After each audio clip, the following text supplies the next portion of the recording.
bercampur dengan obrolan para imigran yang berbicara dalam berbagai bahasa mereka, membawa mimpi tentang kehidupan baru di Amerika, membawa harapan yang begitu besar, sehingga dinginnya malam dan kerasnya perjalanan laut tak mampu menghapus senyum di wajah mereka di ruang mesin yang luas dan panas. Para insinyur dan stokers bekerja tanpa henti, memelihara nyala api raksasa di tungku-tungku yang menelan batu bara dalam jumlah besar untuk menjaga baling-baling kapal tetap berputar mendorong Titanic melaju dengan kecepatan mantap. Setiap ketukan mesin seperti detak jantung baja yang mengalirkan kehidupan ke seluruh kapal. Di anjungan, para perwira bertugas dengan penuh disiplin, mengenakan seragam resmi, memeriksa kompas, memantau peta, dan mengawasi laut yang gelap dari balik kaca pengintai. Di tiang depan, dua penjaga bersandar pada pagar, menatap jauh ke kegelapan. Mata mereka berusaha menangkap setiap bayangan yang mungkin muncul di permukaan air.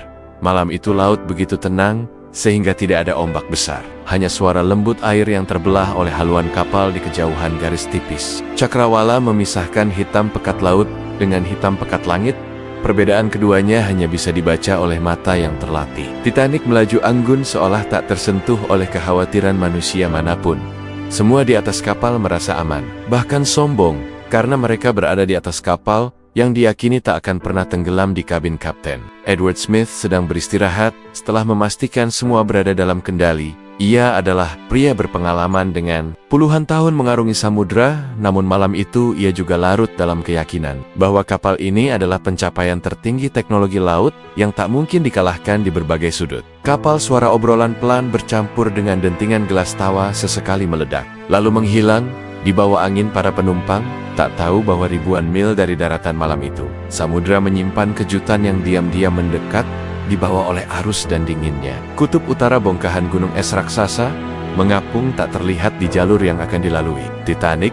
Namun untuk saat ini, hanya ketenangan yang menguasai pemandangan. Tak seorang pun menduga bahwa dalam hitungan jam, semua kemewahan ini akan berubah menjadi pemandangan kacau dan tangisan putus asa. Malam terus berlanjut. Jam menunjukkan hampir tengah malam. Suhu semakin turun, napas terlihat seperti uap tipis di udara. Beberapa penumpang memilih masuk ke kabin untuk beristirahat, sementara yang lain tetap di dek menikmati malam terakhir mereka. Tanpa sadar, di kejauhan, pengintai di tiang depan mulai memperhatikan sesuatu di garis pandang. Sebuah bentuk samar putih muncul di tengah kegelapan. Bentuk itu semakin jelas perlahan, namun pengintai itu belum menyadari bahwa bayangan itu adalah ancaman terbesar yang akan dihadapi kapal ini. Di atas tiang, pengintai Frederick Fleet memicingkan mata, menatap ke arah bentuk samar putih yang semakin jelas di tengah lautan gelap. Jantungnya berdetak lebih cepat saat ia menyadari bahwa bayangan itu tidak bergerak seperti kapal lain, melainkan diam seperti dinding yang menjulang dari permukaan laut. Ia segera meraih tali bel kapal dan membunyikan 3 kali dentang keras yang memecah keheningan malam, sembari berteriak melalui telepon penghubung gunung es tepat di depan. Di anjungan, perwira William Murdoch yang sedang bertugas bereaksi cepat. Ia memerintahkan kemudi diputar penuh ke kiri dan mesin dibalik mundur.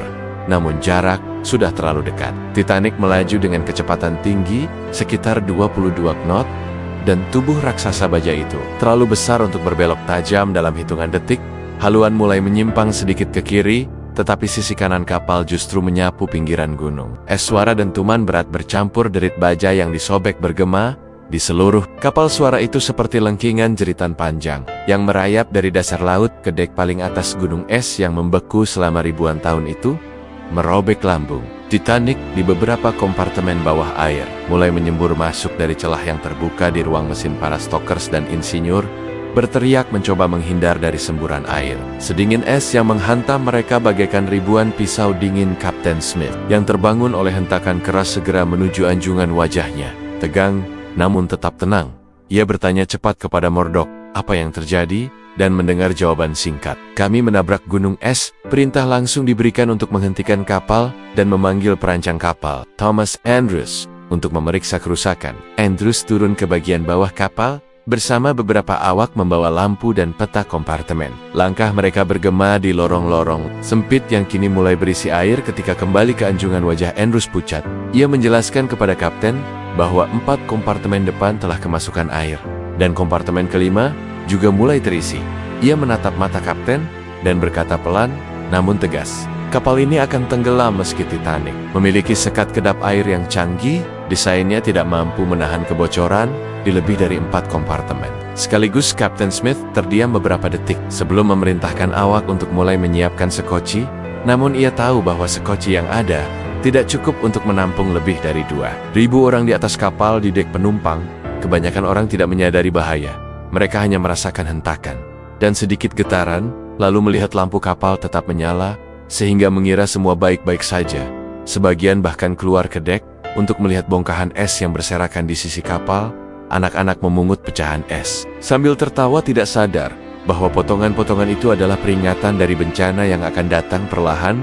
Kabar mulai menyebar dan suasana berubah.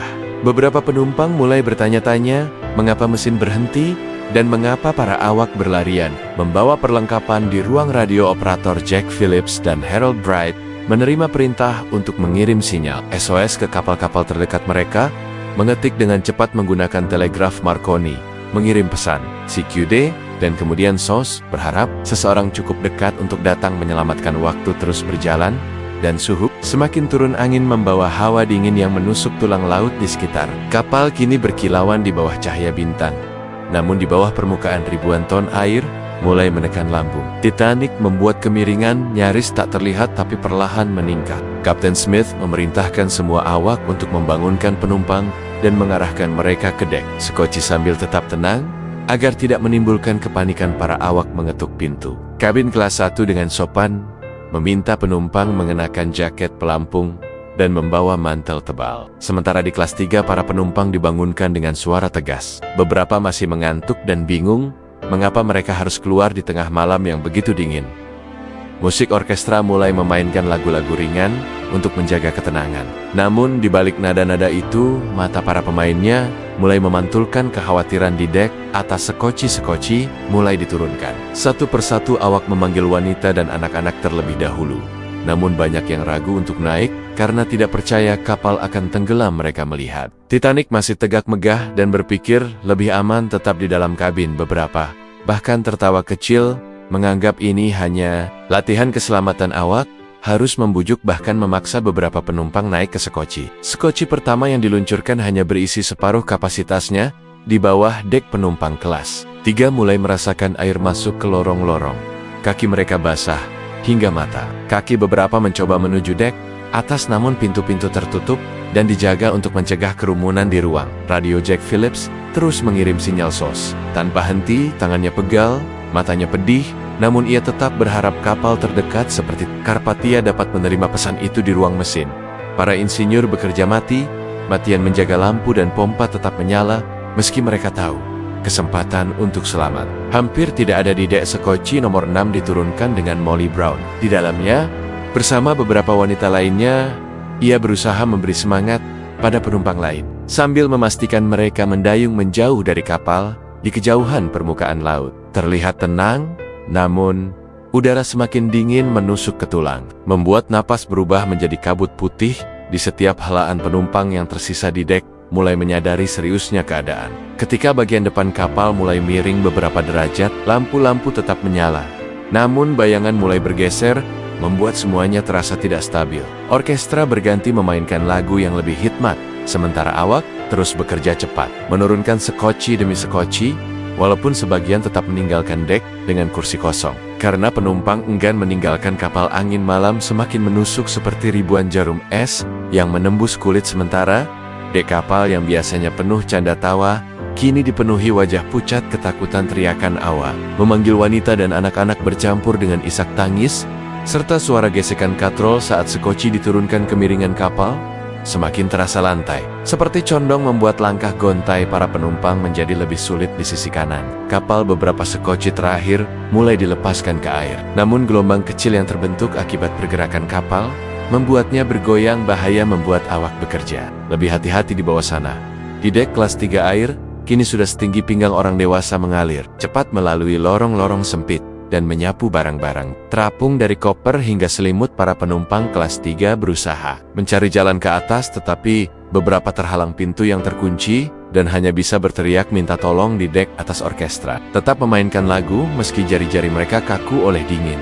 Di dekat cerobong asap, uap putih mulai mengepul dari katup pelepas tekanan, memberi kesan mencekam. seakan kapal itu menghela napas terakhirnya. Suara dentuman terdengar dari dalam perut kapal saat barang-barang besar di ruang kargo terlepas dari tempatnya dan terbanting ke dinding. Para insinyur di ruang mesin tetap di pos. Mereka menjaga generator bekerja agar lampu menyala, walaupun mereka tahu air akan segera merendam. Tempat itu di sisi kiri kapal. Sekoci nomor 14 diturunkan dengan penuh sesak. Para wanita memeluk anak-anak mereka erat-erat. Sementara beberapa pria yang diizinkan naik duduk diam menatap gelapnya. Lautan seperti menatap kekosongan nasib. Beberapa penumpang kelas 1 yang awalnya enggan meninggalkan kapal kini mulai memohon untuk naik ke Sekoci, namun banyak yang sudah pergi meninggalkan dek. Hanya sedikit ruang tersisa di Sekoci. Sekoci terakhir yang mulai diturunkan. Kapten Smith berjalan di antara para awak memberi instruksi tenang, meskipun wajahnya sudah menyiratkan kesadaran bahwa harapan untuk menyelamatkan semua orang mustahil pada saat yang sama di ruang.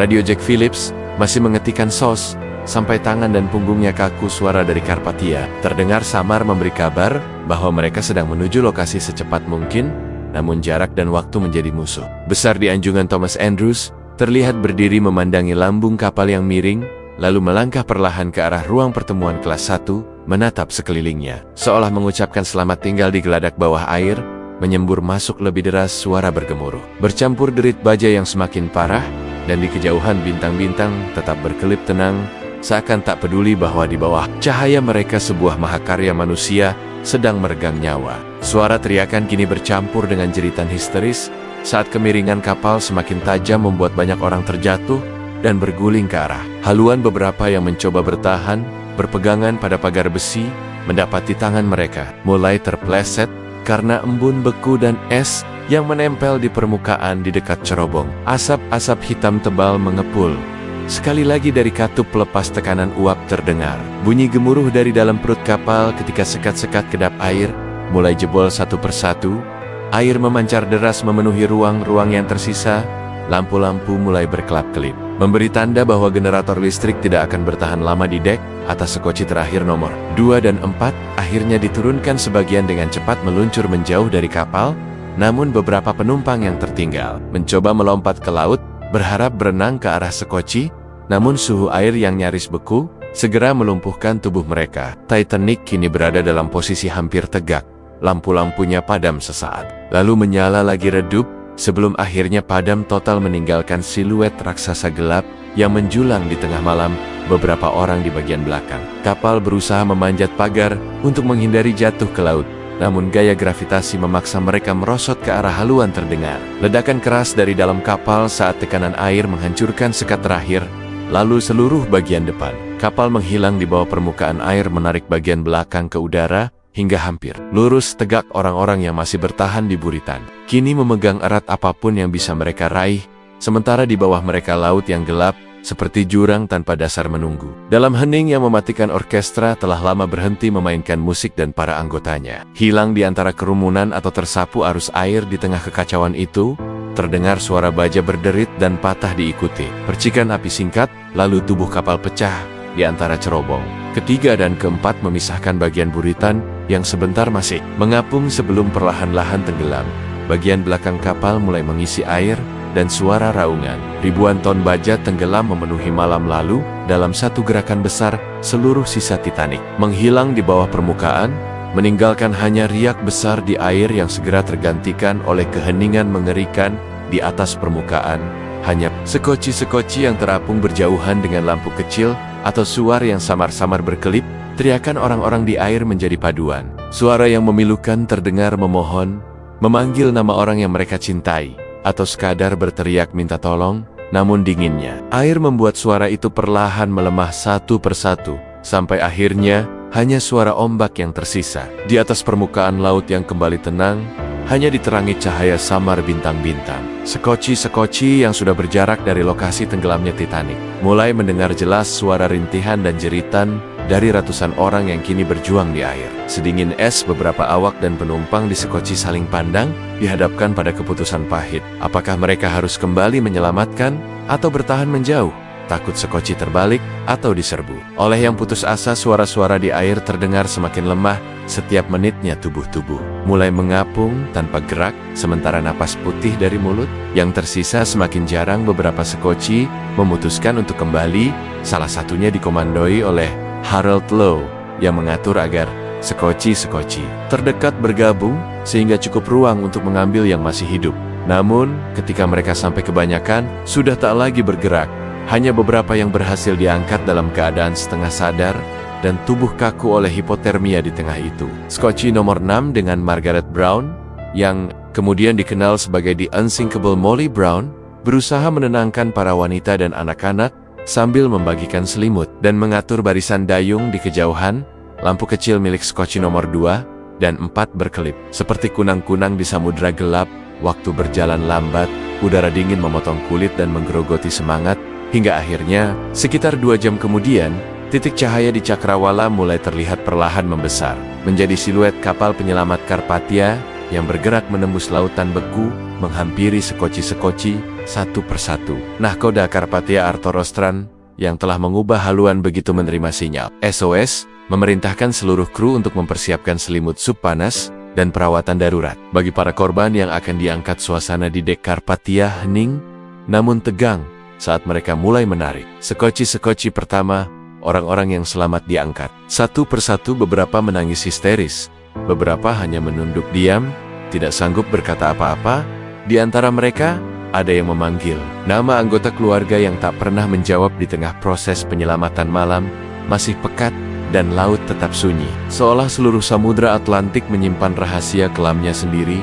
Pada saat Sekoci terakhir diangkat, cahaya pagi mulai muncul di ufuk timur, menyinari laut yang tenang, namun di bawah permukaan tersembunyi bangkai megah Titanic bersama ribuan cerita yang terkubur bersama mereka yang tak pernah kembali. Dan di atas Karpathia, para penyintas berdiri diam memandang ke arah di mana mereka terakhir kali melihat kapal itu berdiri megah. Kini hanya ada air dan riak kecil, meninggalkan rasa kehilangan yang tak akan pernah hilang sepanjang hidup mereka.